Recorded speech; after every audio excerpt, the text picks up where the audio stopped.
They called it the Hollow One.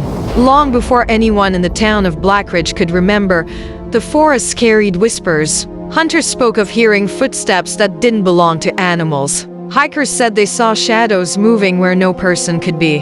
And children, daring each other at night, claimed they heard something knocking 3 hollow knocks, like bone against wood coming from the trees. No one believed it, of course. Every town has its myths. But myths have a way of proving themselves true when you least expect it. It began with the disappearance of Daniel Mercer, a logger who went missing deep in the Blackridge forest. His chainsaw was found days later, still upright against a tree, fuel full, teeth sharp, but no sign of Daniel. What unsettled the search party wasn't the absence of blood, but the silence. No birds, no wind, no sound at all in the part of the forest where they found his equipment. At first, people blamed a bear attack, or that Daniel wandered off and froze to death. But Blackridge was not new to loss. The older families kept diaries, clippings, records going back decades, and a disturbing pattern surfaced. Disappearances, always clustered, always in autumn, always when the fog rolled down from the mountain ridge.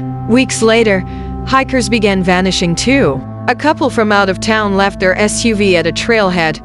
When police searched, they found the car door still open, wallets inside, headlights still glowing through the mist. But no bodies. Search teams combed the woods, but came back with the same story.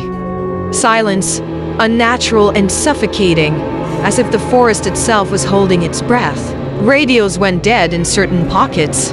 Dogs refused to go further. Compass needles spun. It wasn't until autumn that anyone saw it. A teenager named Emily Carter returned from a night hike pale and trembling, unable to speak for days. When she finally did, she described a figure impossibly tall, with limbs too thin to carry weight, and a face that was not a face at all. Instead, she claimed it was hollow, like someone had carved out the inside of a skull and left nothing but a gaping void. The town called her delusional, but others began to whisper the name they'd heard long ago, the Hollow One. Over time, more people reported encounters. Always at night, always in the silent part of the woods. They described it moving without sound, despite its height. They said its arms bent in unnatural directions. They said its presence came with the knocking 3 slow, deliberate taps on tree trunks, echoing through the forest, until suddenly the sound was right behind you. And when you turned, you saw nothing. The Hollow One never attacked in public. It never stormed into houses or revealed itself in crowds. It stalked, waited, and chose its moment. People would vanish in their own backyards, their shoes left behind as if they had stepped out of them. Cars were found on empty roads, engines still running, but the driver's seat empty. Dogs barked endlessly at the tree line, then went silent forever. The horror came when patterns emerged.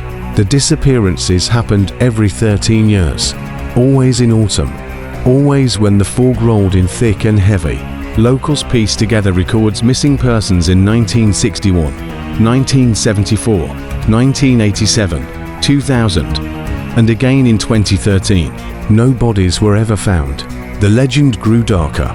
Survivors, if you could call them, that claimed the Hollow One didn't just kill, it took.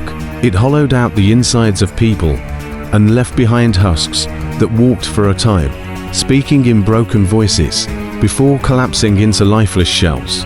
Some swore they'd seen loved ones standing at the edge of the forest, calling them in, but their voices were wrong, to stretched, to empty, to hollow. One man, an old trapper named Silas, was found wandering the woods, eyes blank, lips cracked. When they dragged him into town, he muttered the same thing over and over again. It wears them. It wears them. Before dying in his sleep, his chest caved in from the inside. And then came the fire of 2026. A group of campers lit a bonfire in the woods, ignoring the old warnings. At midnight, nearby townsfolk heard screams carried by the wind, followed by 3 loud knocks that echoed across the valley. When the smoke cleared the next morning, the campsite was nothing but ash. The campers were gone, and in the blackened clearing, searchers found only one thing: a set of footprints, impossibly long, leading back into the forest.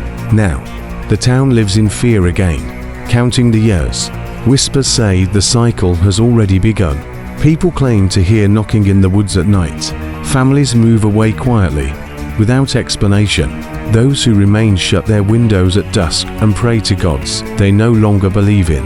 But there are details the town doesn't share with outsiders. Details only the oldest journals reveal.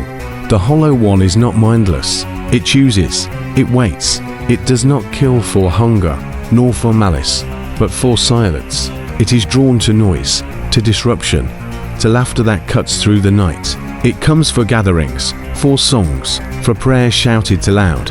It waits until a village believes it is safe again, then knocks, knocks, knocks 3 times, always 3 before taking what it wants. Some say it is not of this world, but of the forest itself, a punishment for disturbing the land.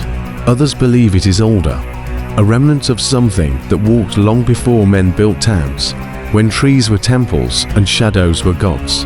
Whatever the truth, one thing remains certain.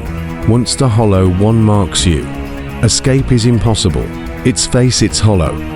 Eyeless void haunts you in reflections, in dreams, in the spaces between thoughts. Survivors describe a terrible temptation, the urge to follow the knocks, to step into the trees, to surrender.